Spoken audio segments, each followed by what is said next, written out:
Shalom Aleichem mga kapatid, Shalom Aleichem. Isang pinagpalang araw sa ating lahat.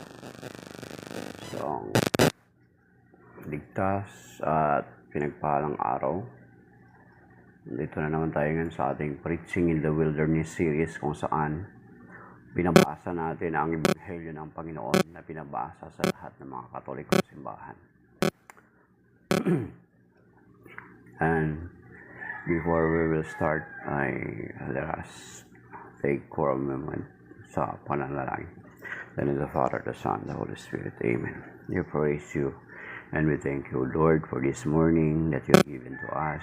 Salamat sa panibagong buhay, panibagong lakas, panibagong sigla, panibagong pagkakataon, panibagong pag-asa, panibagong kalakasan, panibagong biyaya.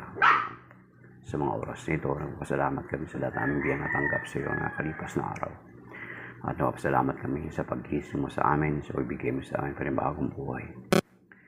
Sa araw na ito, pinagkatiwat na bigyan sa iyo ang araw na ito. Pag-ingit mo puno ay mapasa amin, pagpasem mo sa amin, sa aming mga mahal sa buhay at aming mga buhay at mga taong malalapit sa amin at mga taong lagi namin sinasama sa panalangin.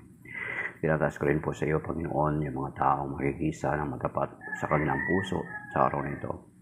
Palagi mo po na sila kasama ng kanilang mga mahal sa buhay at ari-arian. May protection blessings be upon us, O Lord. Cover us with your most precious. Iligtas mo sa mabigat mga pagsubok at mga bigat mga karamdaman. Iligtas sa mga anumang mga sakuna, iligtas sa anumang mga disgrasya, Panginoon, kasama ng aming mga sa buhay. Sugo mo po nawang yung mga anghel na siyang mag-iingat at magkagabay sa amin sa araw na ito. At yung sinasalig pinto namin sa iyo ang aming pagbabasa ng mga salita at pagmimirig nito. Nanawa ang aming mga puso ay may katulad ng matabang lupa na tatanggap ng binhi na iasik yung mga salita at tutubo sa aming mga buhay, bubunga, lalago at mag-aani na sagana, Panginoon. At hindi namin yung salita sa 2 Corinthians chapter 10 verse 4 to 5.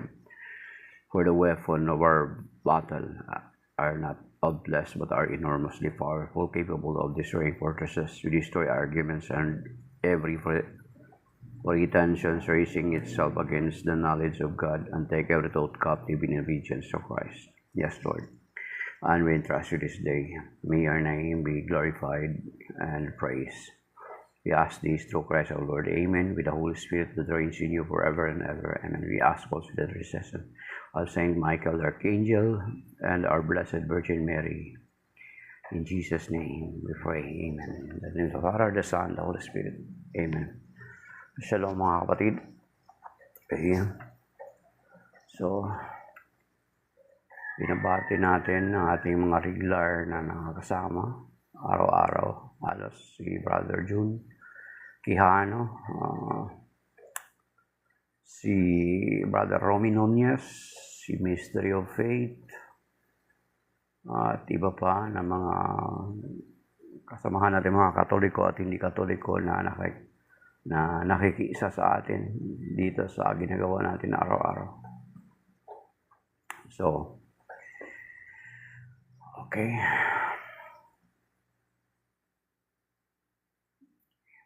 So, shalom sa inyong lahat mga kapatid. At isang pinagparang araw. And the gospel of the day is taken from the gospel according to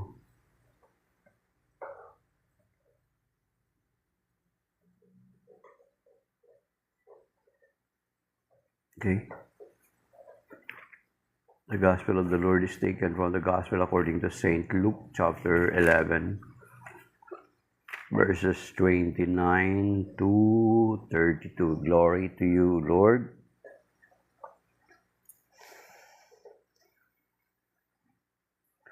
While still more people gathered in the crowd, he said to them, "This generation is an evil generation.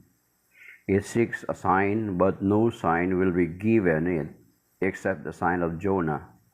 Just as Jonah became a sign to the Ninevites, so will the Son of Man be to this generation. At the judgment, the Queen of the South will rise with the men of this generation, and she will condemn them because she came from the ends of the earth to hear the wisdom of Solomon, and there is something greater than Solomon here. At the judgment, the men of Nineveh will arise with this generation and condemn it, because at the preaching of Jonah they repented, and there is something greater than Jonah here. The Gospel of the Lord. Praise to you, Lord Jesus Christ. Amen. Okay, Kakai, thank you. Amen. Okay.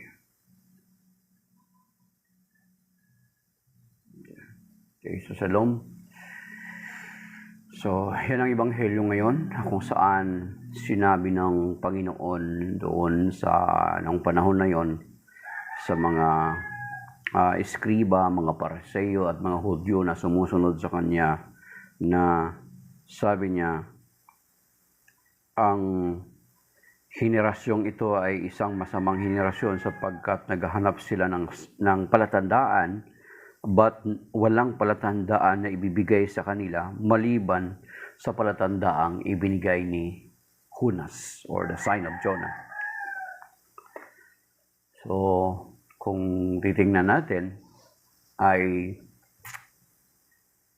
kung babasahin lang ng mga Hudyo or ng sino man ang banal na kasulatan, there is no need to ask for a sign, mga kapatid, no? Hindi na kailangan maghanap ng palatandaan kasi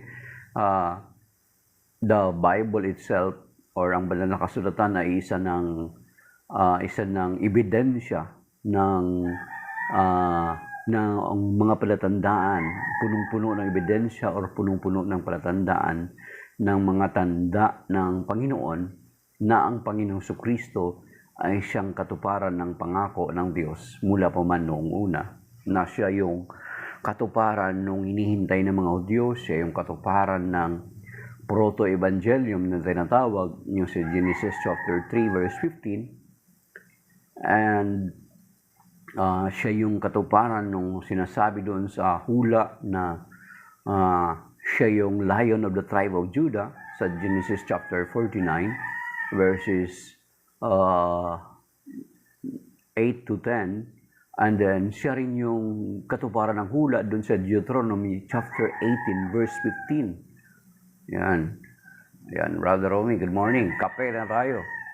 Kape na po tayo, kausapin ng Panginoon everyday. So, kung titingnan natin at basahin ng buo ang banal na kasulatan, there is no need to, lalo sa ating panahon ngayon, there is no need to ask a sign from the Lord.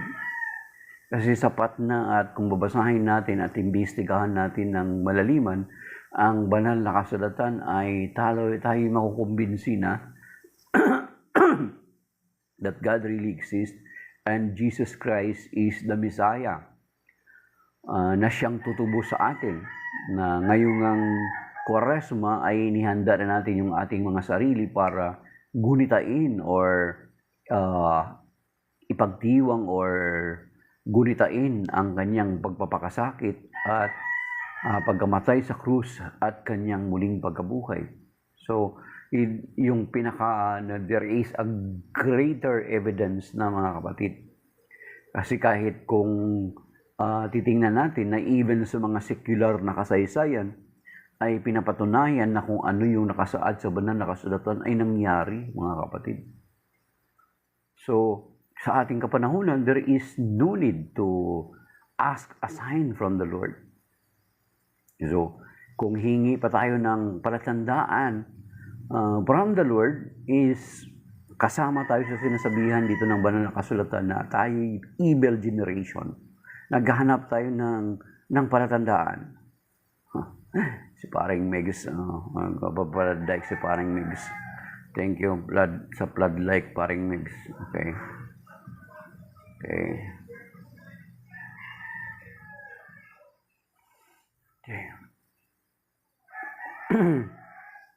So, sabi niya, this generation is an evil generation. It seeks a sign, but no sign will be given it except the sign of Jonah. Just as Jonah became a sign to the Ninevites, so will the Son of Man be to this generation. So kung babalikan natin si Jonah, mga kapatid, alam naman natin ang kasaysayan ni Jonah. Actually, alam niya na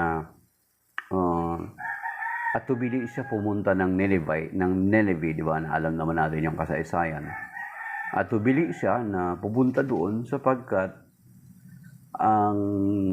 kung titingnan natin, kung suriin natin, si Jonah ay yung may tinatawag na ego, yung self-ego niya, yung pride niya. Kasi alam niya na kapag mangaral sa doon, alam niya na kapag magbago ang mga Ninevites, di ba? Makita natin sa later part ng conversation ng Diyos at ni Jonah, do sa later part ng aklat ni Jonah, makikita natin yan. So kaya atubili si Jonah pumunta sapagkat alam niya na ang Diyos ay mabagin. Na baka sa kanyang pag-preach doon at makinig yung mga tao, yung warning na ibibigay niya, makinig yung mga tao, magsisi sila at hindi itutuloy ng Panginoon yung kanyang sinasabi na pagkahatulan para sa Nineveh. So kung titingnan natin yung aklat ni Jonah, si Jonah ay naging palatandaan, di ba? Tumakas siya, supposed to be tatakas siya, pero ang nangyari pa rin ang kagustuhan ng Diyos sapagkat nung tumakas si Jonah ay nagkaroon ng malakas na wave doon sa kanyang sinasakyang barko. Then later on, nagpalabunutan sila at si Jonah nga yung ang tukoy nila naging dahilan kung bakit gano'n kalakas yung alon. So tinapon nila si Jonah sa dagat, then si Jonah ay nilulun ng isang isda, then iniluwa siya doon sa pampang na mismo sa Nineveh. So yun mga kapatid. Then kung titignan natin si Jonah ay nangaral siya sa buong Nineveh. Nangaral, sabi niya, talikdan ninyo ang inyong mga kasalanan, kung hindi ay gugunawin ng Panginoon ang Nineveh after 40 days. So you see, after 40 days mga kapatid. Yan. So 40 days. Kaya very significant yung number na 40 days, katulad ng Quaresma na to, and 40 days din na preparation. So kung pupuntahan natin ang aklat ni Jonah, mga kapatid, makikita natin lang. Sabi niya, gugunawin, umikot siya sa Nineveh at nagsisigaw na, sabi niya. Okay, puntahan natin ha.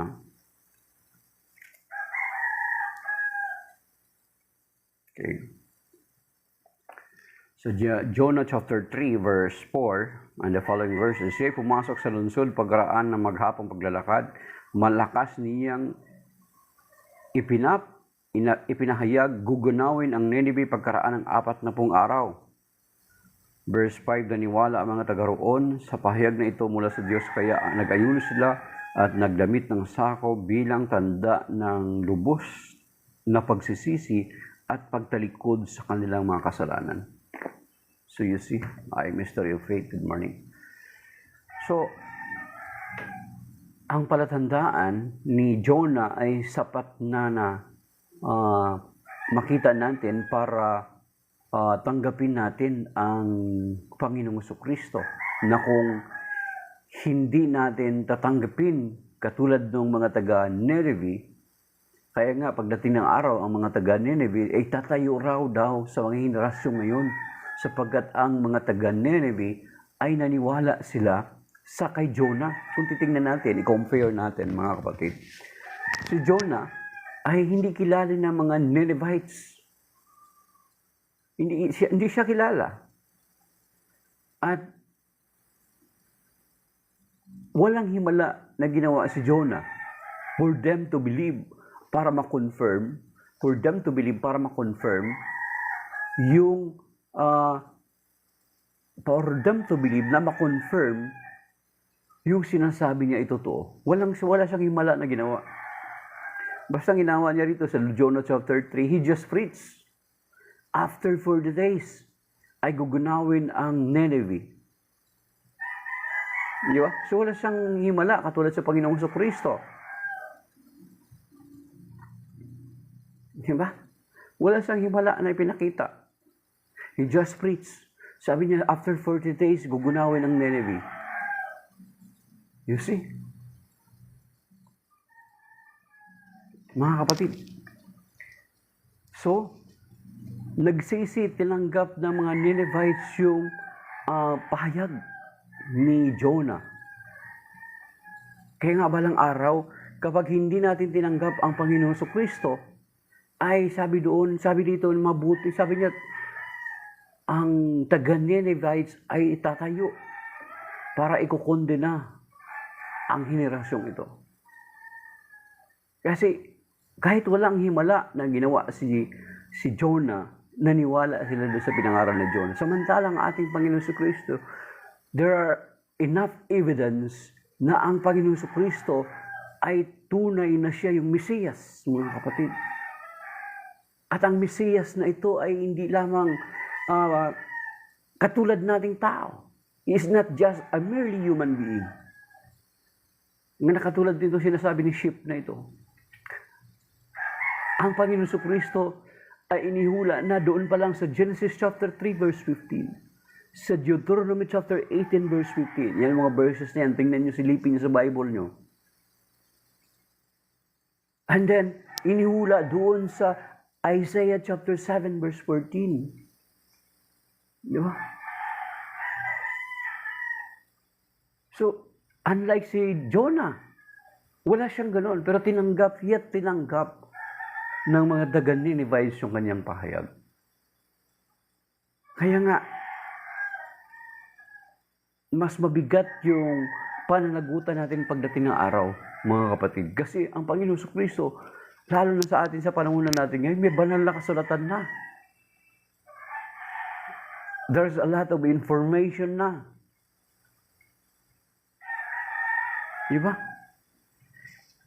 Andiyan na yung pinaka-ebidensya, andiyan na yung simbahan, andiyan na yung Israel. Andiyan yung Israel.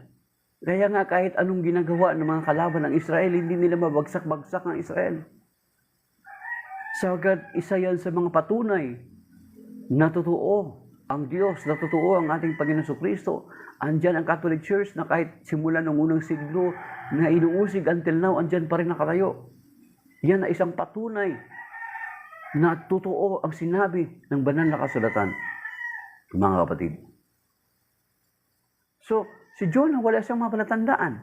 Ang ating Panginoon Kristo, there are a lot of evidences, there are a lot of prophecies about Him, that He is the Messiah. At ang kanyang pagiging Mesiyas ay hindi lamang siya tao, kundi siya ay Diyos na nagkatawang tao. Kaya basahin niyo yung Isaiah chapter 7 verse 14. Di ba? Sa Isaiah chapter 7 verse 14, ano sinasabi doon? Magbibigay ng palatandaan ang Diyos. Sabi niya, puntahan natin. Kaya nga ang Panginoon na rin ang magbibigay ng palatandaan, maglilihi ang isang dalaga at mga anak ng lalaki, at ito'y tatawaging Emmanuel. At itong talata na ito ay kung babasahin natin, ito'y kinonfirm ni Archangel Gabriel dun sa Luke chapter 29 to 26 hanggang 39 na ang Panginoon Kristo ang siyang katuparan nitong hula na ito. Ipanganganak. Diba? Kaya nga may Santo Niño. Kasi ipinanganak, nagkatawang tao. Ang Santo Niño is a Spanish word. Diba? Hindi yan Filipino word. Kaya kung titingnan mo sa Spanish Bible, merong Santo Niño. At ang Santo Niño na yan ay tumutukoy sa Panginoon Kristo sapagkat siya'y nagkatawang tao, ipinanganak siya. Isaiah 7:14. Kaya nga, ang Panginoon na rin magbibigay ng palatandaan, maglilihi ang isang dalaga at mga anak ng lalaki at ito'y tatawaging Emmanuel. Yan, Brother Romy, tama yan. Ano ang kahulugan? Sino si Emmanuel? At ano ba ang kahulugan ng Emmanuel? Kasama natin ang Diyos. Bakit nakasama natin ang Diyos? Sapagkat sinasabi sa John chapter 1 verse 1 to 3, in the beginning was the Word, and the Word was with God, and the Word was God. He was with God in the beginning, and without Him, nothing is created.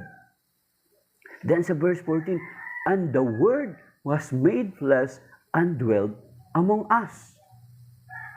Emmanuel, kasama natin ang Diyos. Kasi nagkatawang tao siya. John chapter 1 verse 14. You see? At yan din yung sinasabi ni St. Paul sa kanyang sulat sa Pilipos chapter 2 verse 5 to 8. Magpakababa kayo katulad ni Kristo na kahit siya ay Diyos. Hindi siya nagpilit na manatiling kapantay ng Diyos. Bagkus sinubad niya ang katangian ng pagka-Diyos at namuhay na katulad ng isang alipin. Bagamat nagkatawang tao siya, namuhay na katulad ng alipin, ay sinasabi ng Colossians chapter 2 verse 9, sapagkat ang buong kalikasan ng Diyos ay na kay Kristo kahit siya'y naging tao. Ang buong kalikasan, the whole nature of God is still in the Lord Jesus Christ kahit naging tao siya. Pag sinabing naging tao, ibig sabihin, He has other nature. At yan ay sinasagot doon ng Philippians chapter 2, verse 5 to 8, mga kapatid. Kaya nga sinasabi din doon na kaugnayan itong ng Colossians chapter 2, verse 9, sinasabi sa Hebrew chapter 1, verse 3, ang anak ang maningning na sinag ng Diyos sapagkat kung ano ang Diyos, ay gayon din ang anak. Yan yung sumasagot doon sa sinasabi sa Colossians chapter 2 verse 9. So you see, mga kapatid.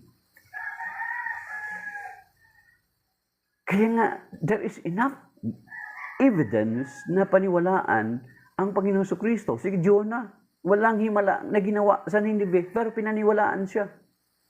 Much more na dapat nating paniwalaan ang Panginoon Kristo ay dapat natanggapin sapagkat there's a lot of evidence that na nagpapatunay na talagang siya ang Mesiyas at ang Mesiyas na ito ay hindi lamang tao kundi Diyos na nagkatawang tao.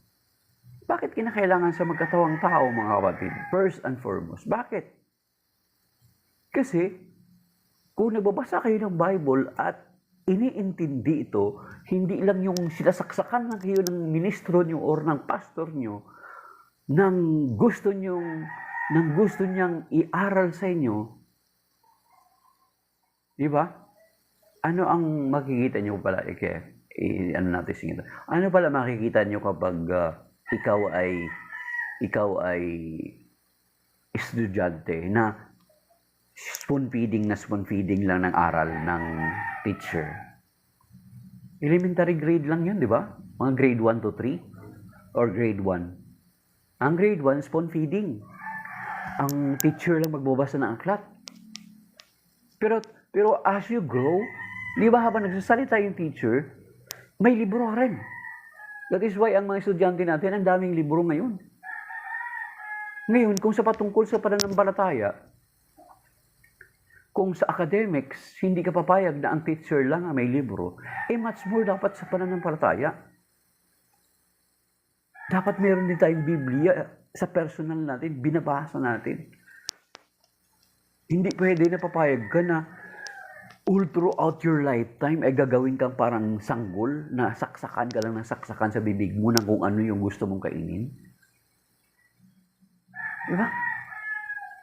Kung sa academic, hindi tayo papayag, ang mga magulang especially, hindi tayo papayag na ang teacher lang ang may hawak na libro. Tapos makinig ka lang doon, nakatunga ka lang doon hanggang tumanda ka, ganun ka. Hindi ka nagbabasa ng Bible. Diba? Hindi ka papayag. Mas more sa pananampalataya, mga kapatid.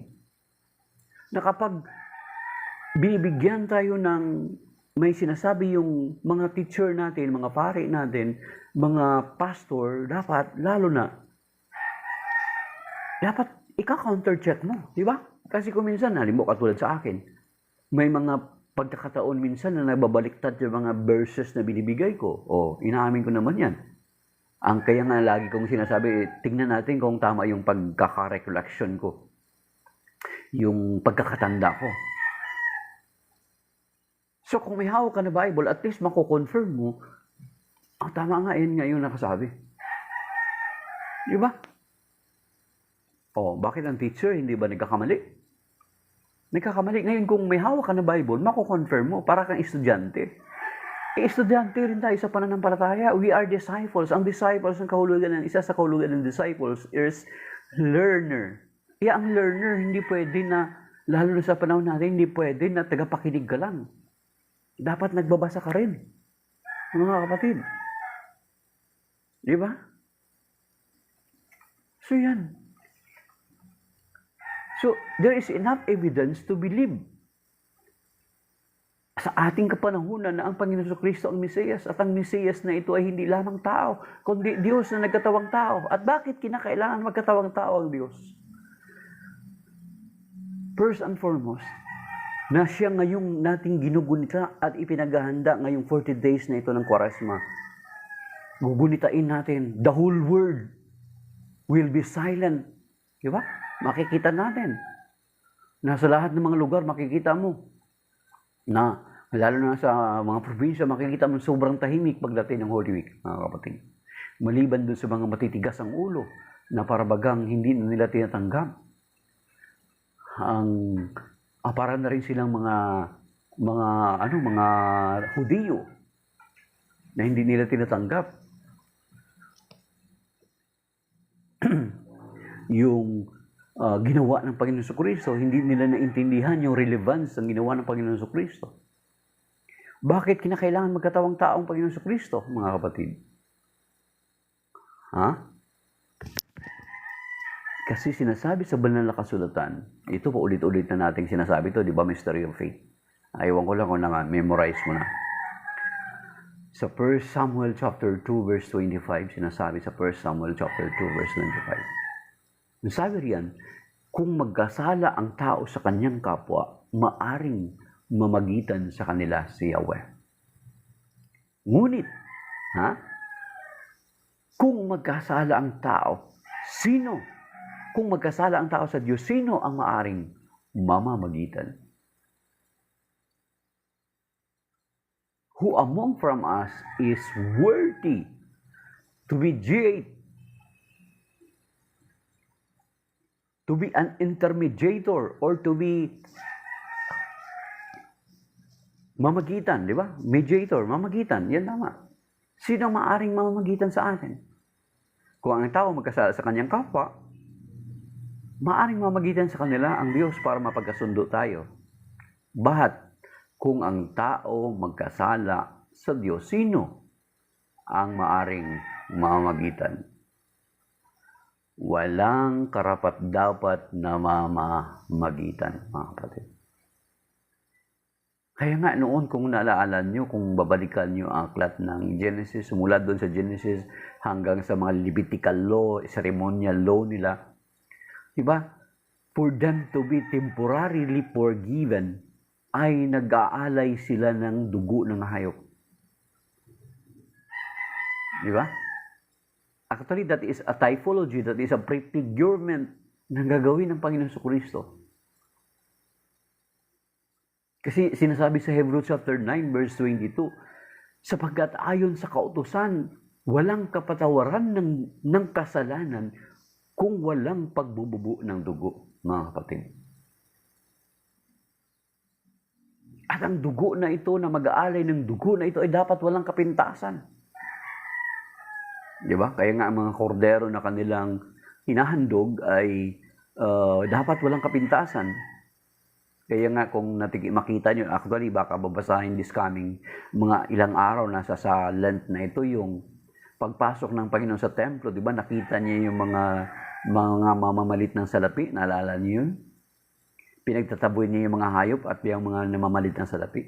Sapagkat yung mga nasa mamalayo ay hindi na sila nagdadala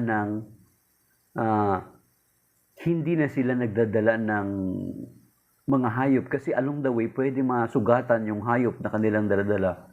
At kapag suriin ng quality control ng templo, ay hindi magiging karapat-dapat. May kapintasan to, hindi to pwede. So ang tendency, may dala-dala silang pera, bibili na lang sila doon ng mga hayop na tinitinda around malapit sa templo. Kaya nga, walang karapat-dapat. Paulit-ulit yun.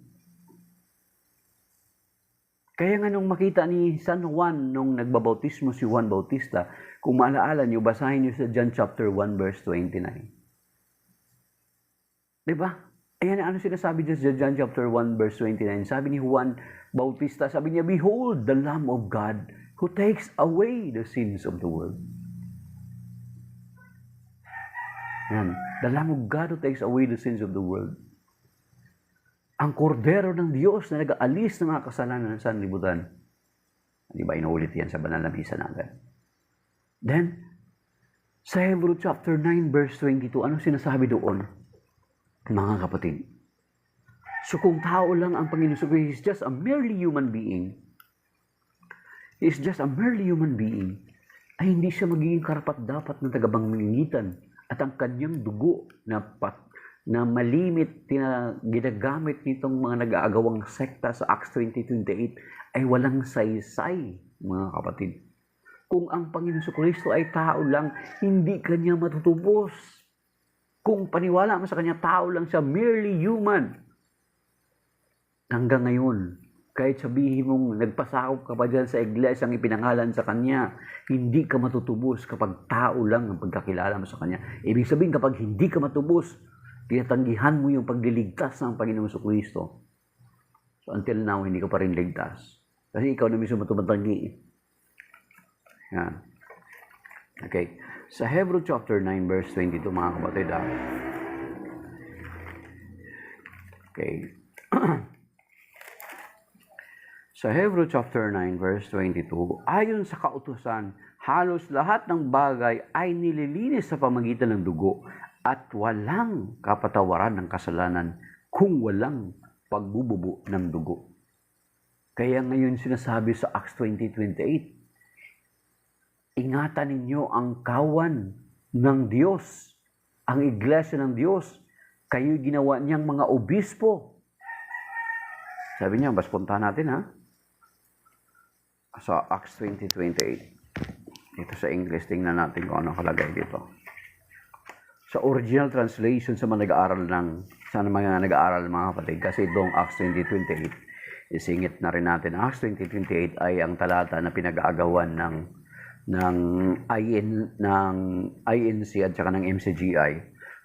Pero ayon sa mga nag-aaral ng original language, ang totoong salin dito is Church of God.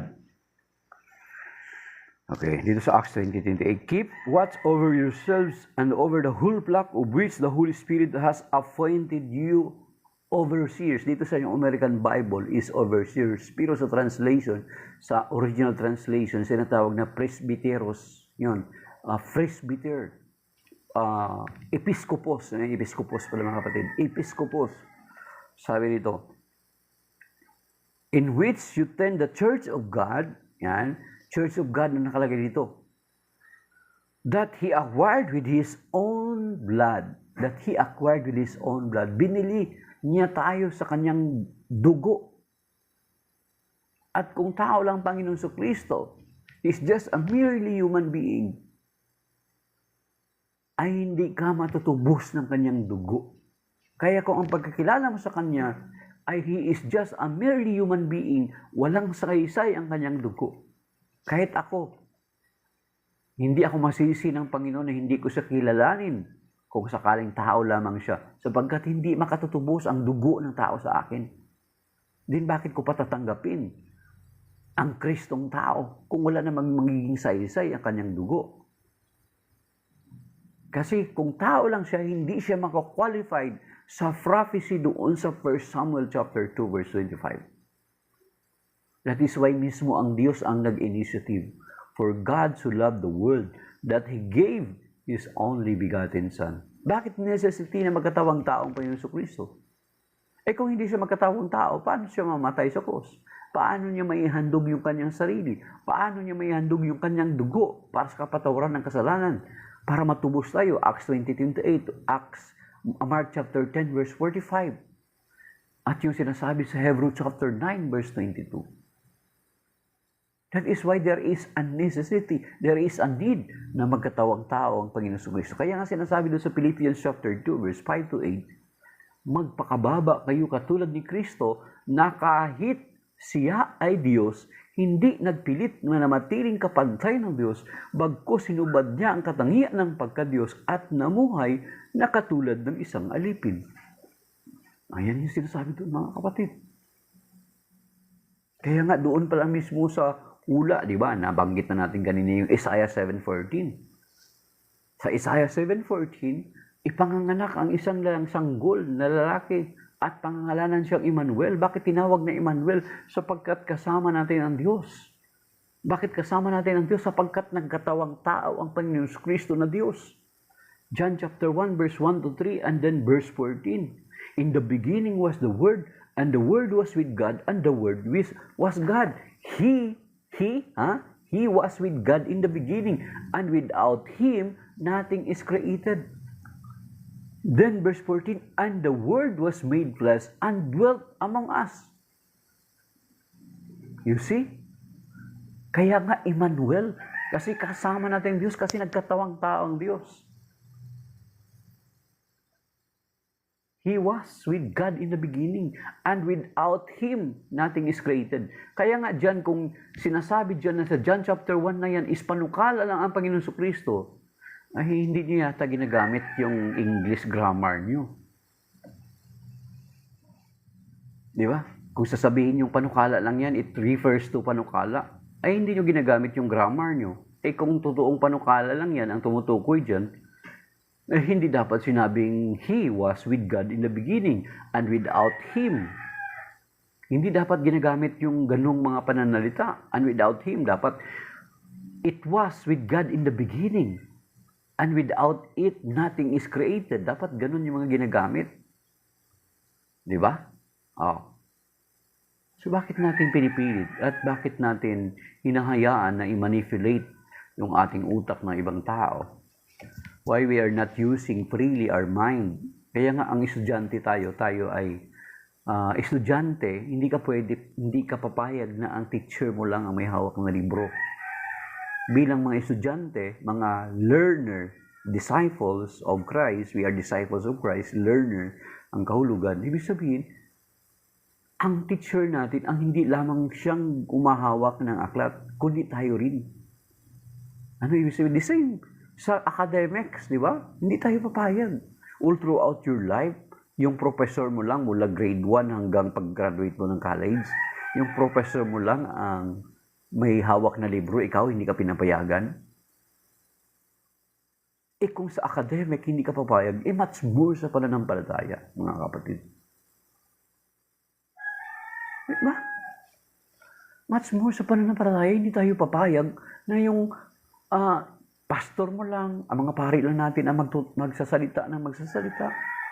Di ba? We are encouraged to read our Bible. As a matter of fact, tayo ng mga Katoliko, kaya nga ang tawag natin sa title natin, programa natin is Catholic Daily Bible Readings. Because we in the Catholic Church has a Bible readings daily. Kaya nga yung Bible readings natin, 3 cycle. Cycle A, Cycle B, Cycle C. At alam nyo ba na kapag yung sa 3 taon na yan, kapag binabasa mo yung 3 cycle na yan, ay mababasa mo na ang buong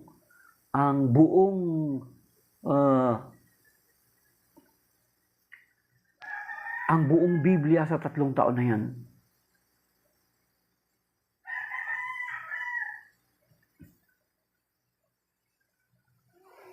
Mga kapatid, so you see,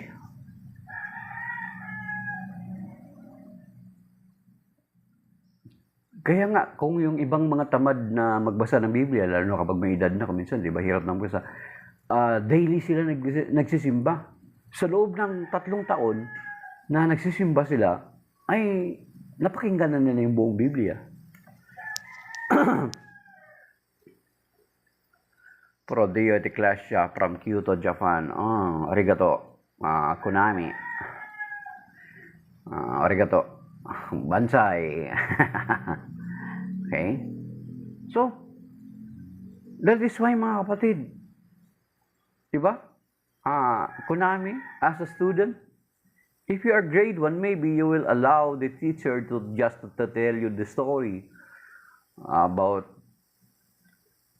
if you are a grade 1 student, but grade 2, grade 3, grade 1, grade 2, grade 3, up to your college, you're supposed to have your own books. That is why many of you are able to buy books, ay halos ang bahay nila ay library na. Tapos pagdating sa pananampalataya, yung ministro mo lang saksak lang ng saksak sa bibig mo. Brother Romy, di ba nakakatawa yun? Hanggang sa tumanda kayo, sa spoon feed ka na. Isa spoon feed ka na lang. Kaya napapaniwala ka na si Kristo tao lang. Kasi hindi mo na-explore yung buong Biblia.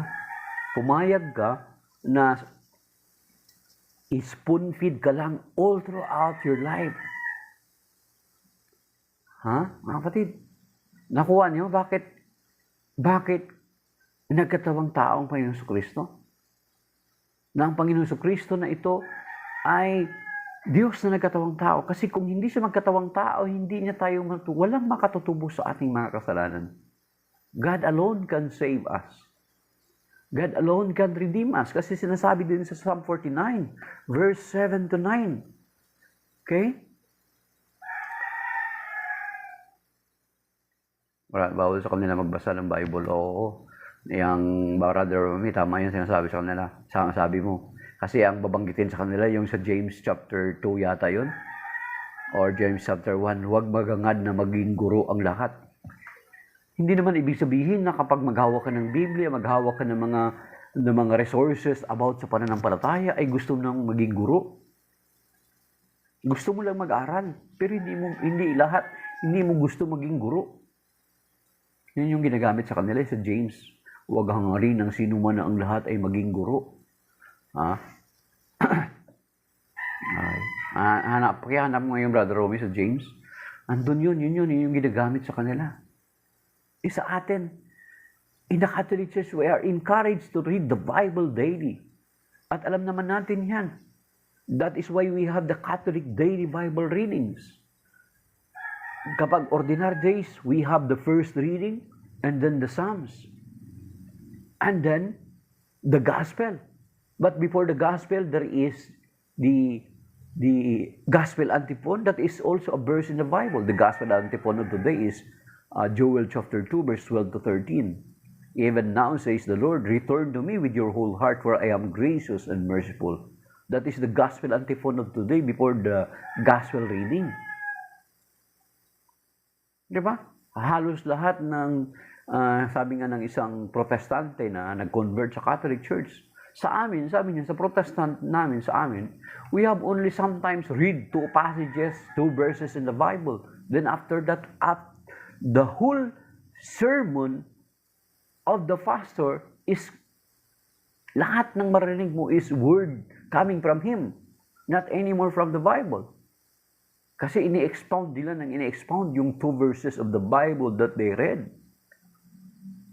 Samantala sabi nung protestant na protestante na nag-convert sa Catholic Church, sabi niya, kapag umattend ka ng misa, there are 51 verses, more than 51 verses of the Bible is being mentioned. So you see? And behold the Lamb of God who takes away the sins of the world. John chapter 1 verse 29. Lord, I am not worthy that you should enter under my roof. Diba? Saan yun? Diba? Sa Matthew chapter 8, ang sinabi ng centurion.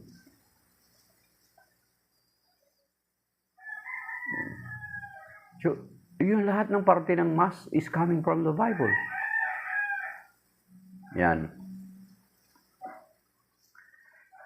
So, kaya nga itong Acts 20:28 na pinag-aagawan ng mga kababayan natin na talata, sa original na salin, Ang nakalagay talaga dito is Church of God. Ngayon, bakit doon sa Roma 16:16 is Church of Christ ang nakalagay?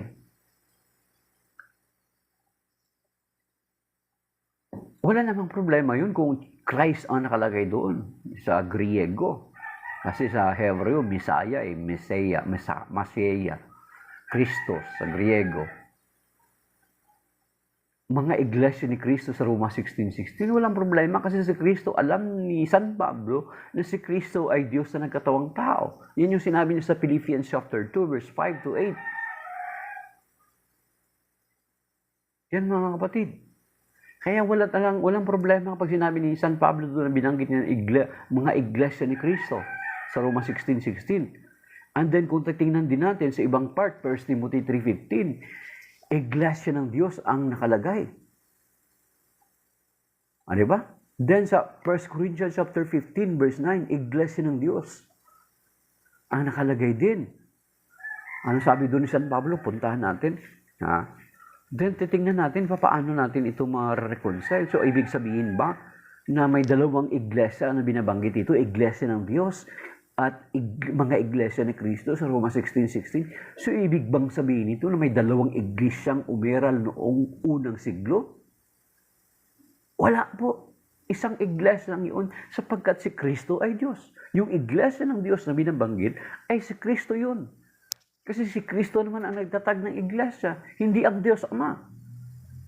Ano sinasabi sa Matthew chapter 16 verse 13 to 20?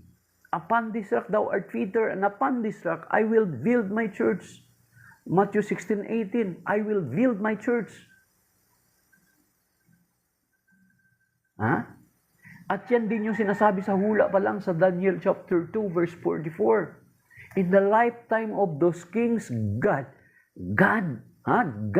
will set up a kingdom that shall never be destroyed.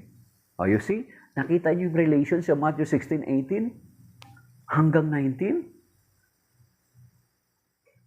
God will set up a kingdom that shall never be destroyed.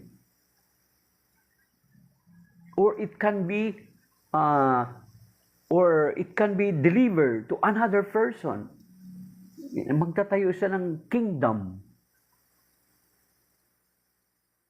Bakit dun siya Matthew 16, church naman dun? Kasi ang church niya, yun yung kanyang kingdom din at the same time, mga kapatid. Kasi ang Panginoon sa Kristo ay hari ng mga hari. Panginoon ng mga Panginoon. Yes, Brother Romy, that cannot be denied na ang iglesia na nasa Roma, thank you, Belen. Ang iglesia na nasa Roma, God bless. Ang iglesia na nasa Roma ay Catholic Church. Kaya nga, di ba, Brother Romy, yung sinasabi sa Roma 16:16 ay ang tinutukoy din doon is yung iglesia na yan din yung sinabi ni San Pablo doon sa Romans chapter 1 verse 7 and 8. Nagagalak ako, di ba? Ano sinasabi sa Romans chapter 1 verse 7 and 8? Nagagalak ako sa inyo riyang mga nasa Roma sapagkat ang inyong pananampalataya ay balitang balita sa buong daigdig. At kung titingnan natin, ang sulat sa Roma ni San Pablo ay yan yung panahon nung unang siglo. Kasi bakit sila balitang-balitang kanilang pananampalataya? Kasi despite of severe persecution during those times, they are still holding on to their faith. Grabe yung confession nila sa kanilang pananampalataya. Di ba kaya nga doon sa Romans chapter 8 verse 35 to 39, sinong makapaghihiwalay sa atin sa pag-ibig ni Kristo? Kamatayan ba? Pag-uusig? Gutom? Utabak? Ayan, pamilyar sa atin yan. Kinakanta natin yan. Hindi. Ang lahat ng ito'y kaya nating pagtagumpayan. For we are more than conquerors through Him. Di ba kinakanta natin, sino makapaghiwalay sa atin? Kasi despite of severe persecution, nanatili sila sa kanilang pananampalataya. They still holding on to their faith. Kaya nga, binati sila ni San Pablo do sa Romans chapter 1 verse 7 and 8. Binabati ko kayo riyang nasa Roma sapagkat ang inyong pananampalataya ay balitang-balita sa buong daigdig. Kung titingnan natin, kung susuriin mo yung kasaysayan para ma-confirm mo kung anong pananampalataya binasa ni San Pablo doon sa Roma chapter 1 verse 7 and 8, ay walang dili iba. But only the Catholic Church, sapagkat for the first 1,000 years, there is only one church that exists, and that is the Catholic Church. No other faith existed during those times. Paano mo mapapatunayan? Check all those sect and denomination that exist today. At tanungin mo sa sarili mo, tanungin mo si Google, tanungin mo yung mga reference, yung mga credible reference, kung kailan ito itinatag ito mga sect at denominasyon na ito. Name all the oldest sect and denomination. Sige nga, magpangalan kayo ng iba't ibang mga sekta. Lutheran Church, ang pinaka-oldest. Di ba? Lutheran Church, ang pinaka-oldest. Oh. 1517, si Martin Luther, isang Agustinian monk, pare, isang Katoliko. Oh, kahit banggitin nyo pa si Arius. More than 300 AD na si Arius. Ang church nag-umpisa ng 1st century, 33 AD. From the 1st century bago dumating si Arius, ay ang profession ng mga Kristiyano, nating mga Katoliko, ang Panginoon Kristo ay Diyos na nagkatawang tao. Nung dumating si Arius, okay, i-search nyo si Arius. Sino ba si Arius? Diyan kinopya yung paniniwala ng tatlong malalaking sekta, ang kanilang paniniwala. Yung isa dito naka-base sa Pilipinas. Ang isa mas malaki sa buong mundo. Ang isa, medyo malaki din, 1872. Ang naitatag, yan kay Charles Taze. Then yung isa, 1914, kay Mang Felix. Diba? Kung i-count natin si Arius, 3rd century, magpo-4th century na si Arius. Pero from the very beginning, sino paniniwala natin? Yung mga alagad na eyewitnesses sa Panginoon at ang banal na kasulatan? Or yung mga taong huli lang dumating? Actually, binabalaan na nga tayo na hindi dapat natin sila tanggapin. Kaya nga sinasabi doon sa 2 Thessalonians chapter 2 verse 15, hold on to the traditions that was handed down to you. Hold on daw, panghawakan natin yung mga traditions na yun na itinuro sa atin. Kaya nga binabalaan tayo na sa Matthew 24 Matthew 24, doon makikita natin doon na doon may babala na. Mag-ingat kayo upang huwag kayong mailigaw ni numan sapagkat maraming darating sa aking pangalan. Maraming darating sa aking pangalan. Di ba? Hindi ba natupad? Marami na dumating at patuloy na maraming dumarating sa pangalan ng Panginoon. Ginagamit ang pangalan ng Panginoon para iligaw ang mga mananampalataya. Kaya ang sinasabi dito sa Matthew 24. Kaya paminsan-minsan kapag kapag sa bahay mo, bumili ka ng Bible. Huwag mo lang ipakita kapag may magbisita sa bahay niyo, huwag mo lang ipakita sa ministro mo or sa pastor mo. Yun yung technique dyan. Sabi dito sa Matthew chapter 24 verse 11.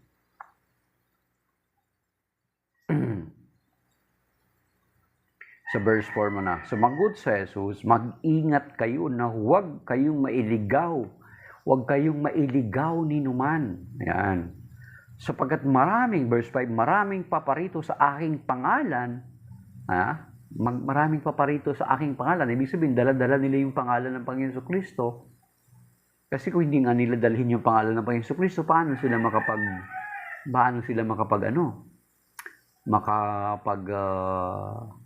akay or makalinlang. Kaya di ba yung mga budol or yung mga fictional story, yung katulad ng kay Dan Brown, yung fictional story niya, bakit niya kailangan niya gumamit ng mga totoong pangalan? Di ba? Gumagamit siya ng mga palang para mapaniwala ka na parang it seems true. Kasi may mga binanggit siya ng mga totoong pangalan. Di ba? Yun yung mga style. Kasi kung hindi mo gagamitin yung mga pangalan na kilala, di ba, kahit sa Budol Gang, di ba, yung style sa Budol Gang is gagamit sila ng mga kilalang pangalan. Para mapaniwala kung man. So, sabi niya, mag-ingat sapagkat maraming paparito sa aking pangalan at magsasabi, ako ang Mesiyas. At marami silang maililigaw. Okay. Then sa verse 11, talon tayo, marami ang magpapanggap na propeta at ililigaw nila ang marami. You see? Marami ang magpapanggap na propeta at ililigaw ang marami. Diba? Yung mga nagsilutuangan ngayon, di ba kung ano-ano yung mga titulo yung ginagamit? May appointed son, yung isa anghel, yung isa sugo, yung isa Espiritu Santo daw, yung isa Diyos Ama daw. Tapos yung isa yung bago, Kingdom of Priest. Yung asawa niya na dalawa ay resurrected body daw ng asawa ni Abraham. Si Keturah at saka si Sarah. You see? Kung ano-ano na ng title ang ginagamit. And maliban pa dyan, mga kapatid, ginagamit nila. Since na marami tayo sa Catholic Church, ginagamit nila mga vestment ng Catholic Church. Diba yung nag-impose ng mga abo doon sa mga jeep sa EDSA daw, ay hindi naman pala Katolikong pare yun. They are not in communion with the Holy See sa Vatican. Hindi sila in communion kay Pope Francis. So therefore, they are not Catholic. So you see, they are using vestments like our vestments sa Catholic Church.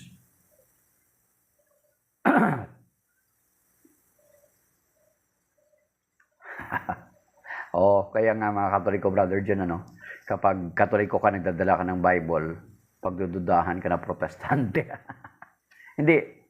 Ang Bible nating mga Katoliko nasa bag. Ang Bible ng mga Protestante, hawak-hawak nila. Di ba? Ayun, sa atin. So yun mga kapatid, na ang Panginoon Kristo ay nagbabala na sa atin. Siya yung, kaya nga, kung hindi pa tayo maniniwala sa Panginoon Kristo, pagdating ng Judgment Day, tatayo raw sa atin ang mga taga-Ninive. Bakit? Si Jonah, wala man siyang himala na ginawa, pero naniwala sila sa kay Jonah, sa pangangaral ni Jonah. Di ba? At yung magtatayo daw sa atin pagdating ng Judgment Day, yung Queen of the South, na talagang nag-effort para mapatunayan kung ano yung mga sabi-sabi patungkol kay Solomon. So, ang Queen of the South nag-effort. Kaya nga dapat din tayo mag-effort to know the Lord. In what way? In studying the scriptures, in studying the history, in studying the credible resources. Ayun yung ginawa ng Queen of the South. Hindi lang siya basta naniwala dun sa mga sabi-sabi. The same with us. Ayun yung sinasabi natin kanina. Ang Queen of the South, hindi siya nanatili dun sa kanyang kaharian. Kundi talaga naglakbay siya ng matagal at nag-effort siya para makilala niya, in her own eyes, makilala niya at masulyapan niya ang balita patungkol kay Solomon. So the same with us. The Lord is expecting us to na mag-effort na makilala natin siya. Basahin niyo yung Ebanghelyo ngayon, balikan niyo. Di ba yung Queen of the South? Nag-effort talaga siya. Anong sinabi niya? Hindi na ako naniwala dahilan lang doon sa sinasabi ng mga tao. Pero naniwala na siya sapagkat nakita niya mismo yung in her own eyes yung kayamanan ni Solomon at napakinggan niya yung wisdom ni Solomon. Siya na mismo nag-discover So the same with us na mga mananampalataya, hindi lang tayo yung nakikinig. Tama nga naman na makinig tayo. Romans chapter 10 verse 17, ang pananampalataya ay bunga ng pakikinig at pakikinig ng salita ng Diyos. Pero kung titingnan natin at susuriin natin yung Romans chapter 10 verse 17, di ba, Brother Joey, Brother June, sinabi ng San Pablo yun kasi nung panahon na yun, hindi pa talaga completely compiled ang Bible. The compiled ang Bible is nung 4th century na ng Catholic Church. Di ba? Ang Catholic Church nag-compile ng kanyang kabuuan ng 4th century. So, ibig sabihin, kung 4th century at naisulat na yung Bible, maaring sinabi ni San Pablo doon sa Romans chapter 10 verse 17, ang pananampalataya ay bunga ng pakikinig at magbabasa ng salita ng Diyos. Kung na-compile na yung Bible, maaring yun sasabihin ni San Pablo. Di ba? Oh. Kaya nga sinasabi niya rin doon sa Romans chapter 15 verse 4. Pero ang tinutukoy niya doon is about the fast, yung about sa Old Testament. Sa Romans chapter 15 verse 4, ang sinasabi dito, punta niyo sa mga Bible niyo mga kapatid. Okay. Sa Romans chapter 15 verse 4, sabi dito, so umalis na yung mga kapatid natin sa mga kuanimang Mang Felix, umalis sila kasi baka maliwanagan sila. Umalis sila. Sabi dito, for whatever was written, was written. St. Paul is referring here sa Old Testament kasi yung mga nasulat na nauna. Ang New Testament ay nakalap pa lang, na-compile nung kabuuan ng Biblia nung 4th century. Okay, sabi dito, so for whatever was written previously was written for our instructions, that by endurance and by encouragement of the Scriptures, we might have hope. So you see, sa pagbabasa natin ng banal na kasulatan, ay magkakaroon tayo ng pag-asa. Bakit? May inspired tayo sa ginawa ng Diyos noong panahon ng kanilang kapanahunan. How they were saved by the Lord from Egypt. Si Joseph, may inspired ka sa kwento ni Joseph, ni Abraham, may inspired ka. Ni Jonah, may inspired ka. Yun yung tinutukoy niya naman dito is about dun sa Old Testament writings. Pero pagdating sa Romans chapter 10 verse 17, sabi niya, faith cometh by hearing the word of God. So sinabi ni St. Paul yun kasi nung panahon na yun, hindi pa na compile yung Bible. Hindi pa na ipon, hindi pa na nakalap yung mga New Testament writing. Chingpat, I am not a priest po, like ko lang po ako. Diocese ko po is Diocese of Antipolo. Sakop kami ng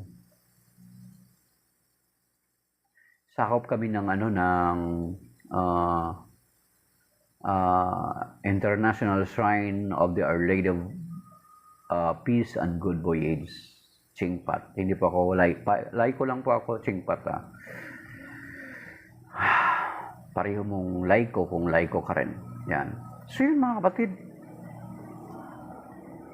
So yung Queen of the South, di ba dalawa yung tinuturo sa atin ng Panginoong Jesucristo.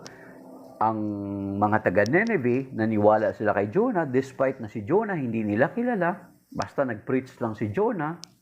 Ito yung ginagawa natin kahit hindi tayo kilala, nag-preach tayo. We are a sign for other people. We don't need to be known by others to preach. Jonah is not known in Nineveh. He did not perform a miracle, yet they believed to what Jonah has preached in their hometown. Diba? And then kinumend ng Panginoon ito mga Ninevites na pagdating ng Judgment Day, they will stand before us who do not believe in the preaching of the Lord Jesus Christ.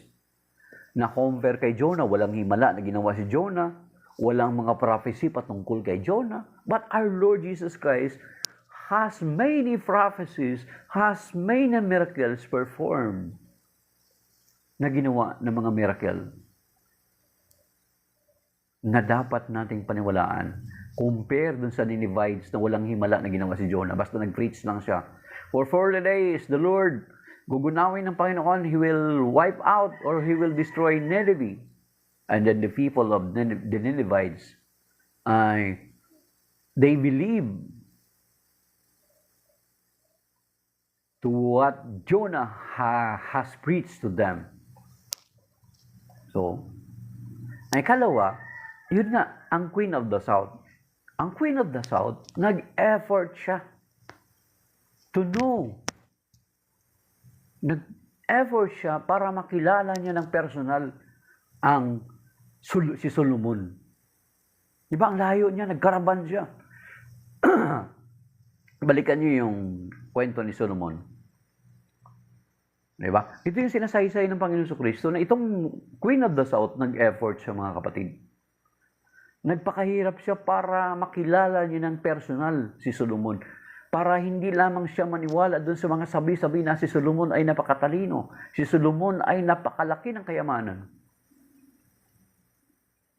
Balikan niyo sa Old Testament, challenge ko sa inyo. Diba? Siya mismo nag-effort para ma-meet niya personal si Solomon. Para makita niya ang kayamanan ni Solomon. Para marinig niya ang karunungan ni Solomon. So, ibig sabihin, tayo din mga kapatid. The Lord Jesus Christ is inviting us na mag-effort tayo para makilala natin siya. Ang pagkakilala sa Kanya ay hindi lamang tayo makinig. Hindi, yun sabi ko sa inyo paulit-ulit, na we are disciples, we are learner. At ang mga learner, inambing natin kanina sa academics na ang mga estudyante, ang period na sinuspoon feed lang ng mga bata is most of the time is sa grade 1 lang. Pagdating ng grade 2, marami na mga magagaling na magbasa mga bata. Actually, iba nga, ang dami na marunong magbasa sa grade 1. Kaya nga, may elementary grades pa lang, kawawa, sobrang dami nila ng libro. Di ba? Kaya nga, pagdating mo ng high school, di ba?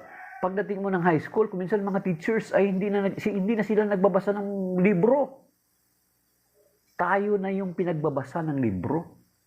Ngayon, kung pagdating sa pananampalataya, yung pastor mo pa rin, yung ministro mo pa rin yung nagbabasa ng aklat ng Biblia, something wrong. Kasi di ba sa high school, try to imagine mga kapatid, sa high school, di ba sa high school, isulat lang ng teacher, okay, read this page number in your book. Read it in your book. Okay na magbabasa. Then after that, ano sasabihin ng teacher? Kinabukasan, okay? Get 1/2 sheet of paper. We will be having exam about what you have read yesterday. Gulatan, di ba? Kung ano yung binasa nyo doon kahapon, doon mag-exam tayo. Ganun ang mga teacher. Sa high school hanggang college. Ikaw na magbabasa, ikaw na magpapaliwanag. Hindi na sila magpapaliwanag. Kung meron ka lang hindi maintindihan, sa kanya ipapaliwanag.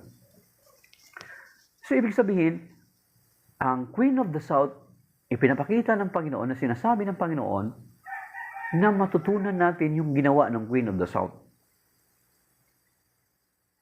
Palatandaan din yun.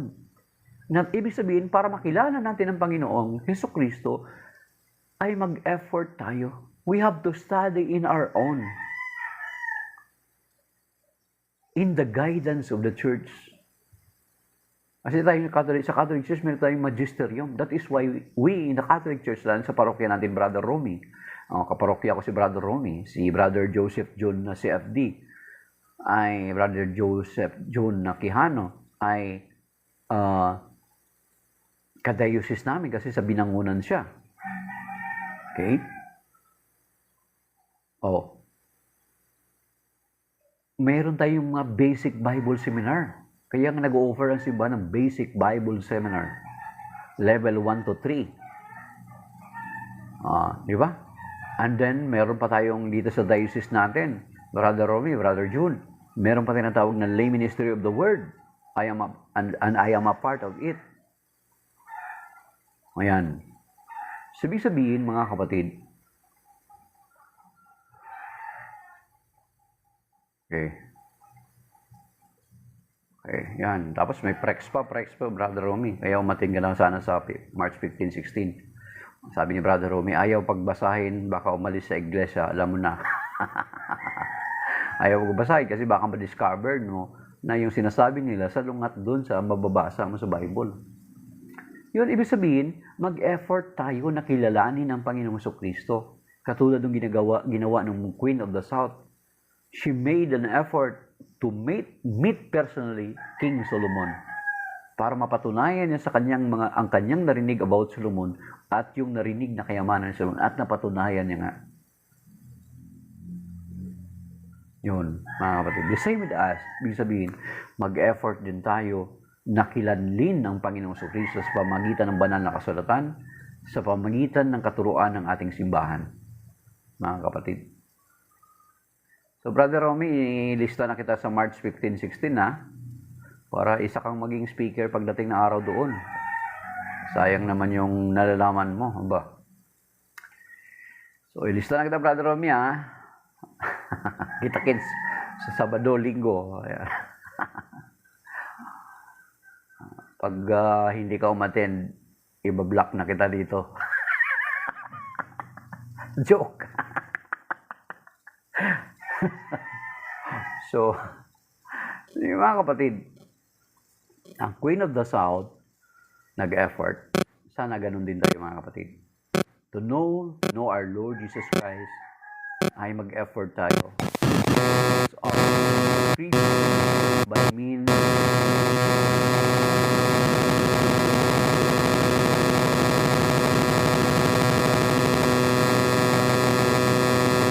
ba? Sa job. Sabi na, alamin mo. So,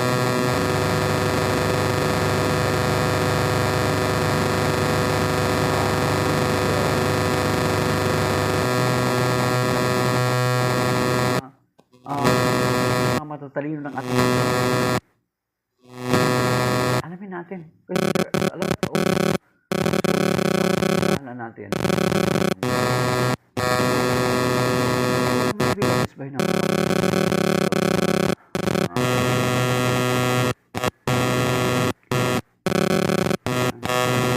Eucharistic.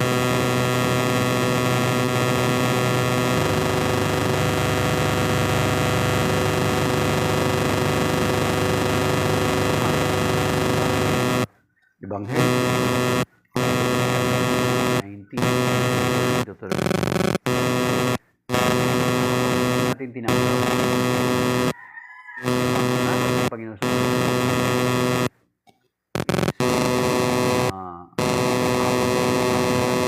Inebi sa atin sila alas himawa na himala sa balik. There is no reason for us not to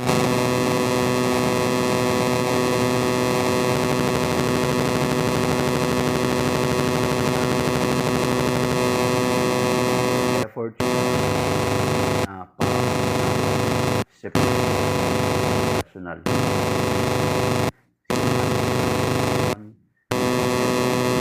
para makilala Kristo. Pag-aaral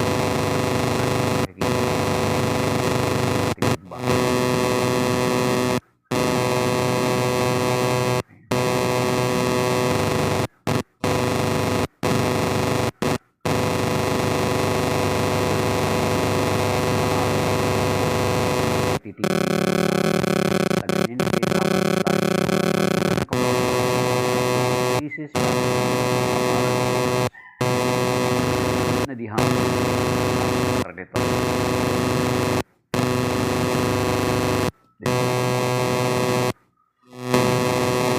Kaya sa atin ang yan mga kapatid.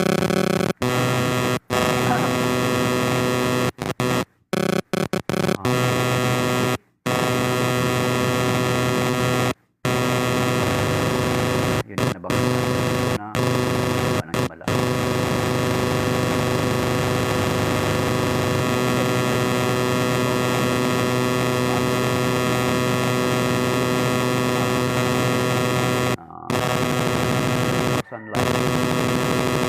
nagtap na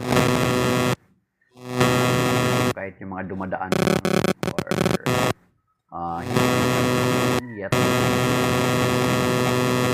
may Brother Jun, diba pa? Maraming salamat.